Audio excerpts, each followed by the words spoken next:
Hello అండి, అందరికీ నమస్తే. అందరూ బాగున్నారా? ఓడియన్ కిచెన్స్కి స్వాగతం అండి. ఈరోజైతే గోధుమ పిండితో బిస్కెట్స్ చేస్తున్నానండి. అంటే మల్టీగ్రెయిన్ ఆట అండి.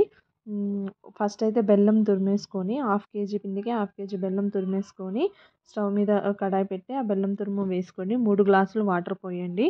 ఆ వాటర్లో బెల్లం మొత్తం కరగాలండి. చూడండి, చిన్న చిన్న ముక్కలుగా కట్ చేసుకొని వాటర్ పోసుకొని పెట్టాలండి. అది బెల్లము అదంతా కరిగిన తర్వాత వేరే గిన్నెలోకి జల్లెడ పట్టేసుకోండి. ఏమైనా నలకలు ఉన్నా పోతాయి. చూడండి, చూపించిన విధంగా వేరే గిన్నె పెట్టుకొని దాంట్లో జల్లెడ పట్టేసుకోండి. ఆ జల్లెడ పట్టిన తర్వాత ఒక 10-15 మినిట్స్ అయితే అట్లా మరగనివ్వండి. పాకం రావద్దండి, లూజ్ పాకం, ముదురు పాకం అయితే ఏం రావద్దు. ఒక 10 మినిట్స్ అది మరిగిన తర్వాత ఈ పట్టించిన పిండిని దీంట్లోకి కలిపేసేయండి. నేనైతే 1 కిలో గోధుమ పిండి, ఒక గోధుమలు, ఒక పావు కేజీ కొర్రలు, పావు కేజీ జొన్నలు, పావు కేజీ రాగులు, పావు కేజీ శనగలండి. ఈ 5 కలిపి వాష్ చేసి ఎండలో మంచిగా ఎండబెట్టి తర్వాత పిండి పట్టించానండి. తర్వాత డ్రై ఫ్రూట్స్ కూడా కొంచెం యాడ్ చేసుకోండి. అది మొత్తం కలిపి పట్టించుకున్న పిండి అండి. మీరు కూడా అట్లా పట్టించుకోవచ్చండి. అంటే మల్టీగ్రెయిన్ పిల్లలకి కూడా చాలా మంచిది కదా. అలా పట్టించుకున్న పిండిని ఈ బెల్లం వాటర్లో కలిపేయండి.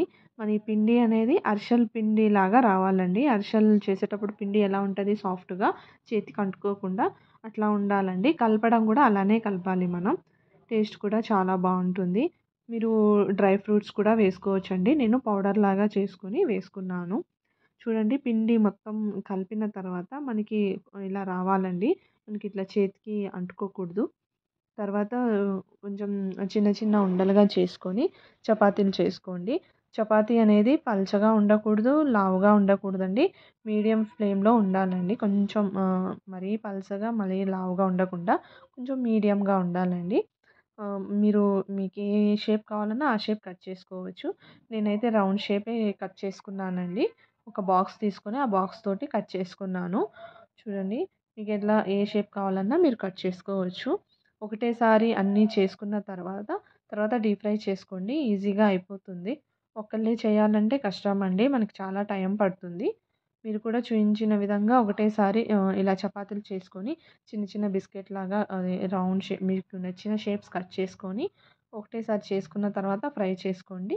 ఈజీ అయిపోతుంది. చూడండి, ఇట్లా బాక్స్ మూతతో నేను కట్ చేసుకున్నానండి. తర్వాత అవి కొంచెం పెద్దగా ఉంటున్నాయని ఇంకా చిన్న బాక్స్ తీసుకొని ఆ చిన్న బాక్స్తో కట్ చేశానండి షేప్స్ అనేవి. మీకు కావాల్సిన విధంగా మీరు కట్ చేసుకోవచ్చు. చూడండి, నేనైతే ఒకటేసారి చేసుకున్నానండి. ఆ కిలో పిండి మొత్తాన్ని ఒకటేసారి ఆ షేప్స్ కట్ చేసుకొని పక్కన పెట్టేసుకున్నాను. చూడండి, నేను అది కూడా చూపిస్తున్నాను. చూడండి, ఆ తర్వాత స్టవ్ మీద కడాయి పెట్టి ఆయిల్ పోసిన తర్వాత ఆయిల్ హీట్ ఎక్కిన తర్వాత ఈ బిస్కెట్స్ వేసుకోండి. చూడండి, మనకి ఆ కడాయిలో సరిపడంతా వేసుకొని ఫ్రై చేసుకోవాలండి. ఒకసారి brown colour, one side brown colour వచ్చాక నెక్స్ట్ సైడ్ టర్న్ చేయండి. చూడండి, ఇట్లా ఉబ్బుతున్నాయి కదా. ఎక్కువ సన్నగా ఉండకూడదండి, ఎక్కువ లావుగా ఉండకూడదు. మీడియం సైజులోనే ఉండాలి. చూడండి, పిల్లలు అయితే ఇష్టంగా తింటారండి. ఎన్ని రోజులైనా బయట పెట్టుకోవచ్చు, పాడవ్వవు. ఇలా మల్టీగ్రెయిన్తో చేసుకోండి, చాలా బాగుంటుంది. పిల్లలకి హెల్త్కి కూడా మంచిది. ఎవరైనా తినొచ్చు, పిల్లలు, పెద్దవాళ్ళు. ఇట్లా ఒకసారి బ్రౌన్ కలర్ వచ్చాక one side, next side turn చేసుకోండి. ఆ సైడ్ కూడా బ్రౌన్ కలర్ వచ్చాక చూడండి, మనకి చూపించిన విధంగా కలర్ అయితే రావాలండి. అప్పుడే ఆ టేస్ట్ అనేది బాగుంటుంది. ఆ బ్రౌన్ కలర్లోకి వచ్చాక సర్వ్ చేసుకోండి. టేస్ట్ అయితే చాలా బాగుంటుంది. మీరు కూడా ట్రై చేయండి. నా యూట్యూబ్ ఛానల్ని లైక్ చేయండి, షేర్ చేయండి, సబ్స్క్రైబ్ చేసుకోండి. చూడండి, టేస్ట్ చాలా బాగుంటుంది. చూస్తేనే నోరు ఊరిపోతుంది. Thanks for watching.